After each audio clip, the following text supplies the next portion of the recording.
பல்கலைக்கழக மானியக் குழுவில் துணைவேந்தருக்கான தேடுதல் குழு அதை பற்றி தான் எல்லாருமே பேசிகிட்டு இருக்கிறாங்க. ஆனால் அதை கடந்து 2 ஆவணம் இருக்குது, 2 வரைவு விதிகள், ஒழுங்காற்று விதிகள் 2 வரைவு வெளியிட்டிருக்காங்க. ஒன்று 2024 டிசம்பர் மாதம் ஒரு வரைவு ஒழுங்காற்று விதிகள், அதே போல் ஜனவரி மாதம் ஒரு அதாவது 24, 25ன்னு சொல்கிற 2. ஓகே.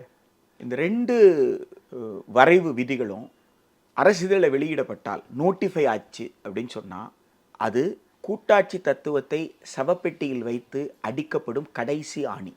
அப்புறம் எதுவும் பண்ண முடியாதா? அதற்கு பிறகு மாநிலம் என்று ஒன்று இருப்பதாகவே கருத்தில் எடுத்துக்க முடியாது. ஓகே. நீங்கள் இதெல்லாம் ரொம்ப அதீதம்லாம் நீங்கள் நினைக்க வேண்டியதில்லை. ஏனென்றால் ஓரிரவில் 370 ரத்தாக்கி ஒரு மாநிலமாக இருந்த ஜம்மு காஷ்மீர் எப்படி யூனியன் பிரதேசம் ஆச்சுன்னு உங்களுக்கு தெரியும். இன்றைக்கு புதுச்சேரி யூனியன் பிரதேசம் மாநிலமாகணும்னு போராடிட்டு இருக்கு. கோவா தயூ தமன் போராடி கோவா மாநிலம் ஆச்சு. இன்னும் தயூ தமன் யூனியன் பிரதேசம். ஆனால் கோவா யூனியன் பிரதேசமாக இருந்த கோவா மாநிலமாக உயர்ந்து மாநிலங்கள்லாம் யூனியன் பிரதேசம்லாம் மாநிலமாக மாறணும்னு போராடிட்டு இருக்கிற நேரத்தில் இந்தியாவில் இருக்கிற எல்லா மாநிலங்களுமே ஒரு ஒன்றிய அரசின் அலகுகளாக, இன்னும் சொல்லப்போனால் பாண்டிச்சேரி மாதிரி கூட ஒரு கவர்மெண்ட் அப்படியெல்லாம் கூட ஒன்றும் கிடையாது. It will be an administrative unit of the union government.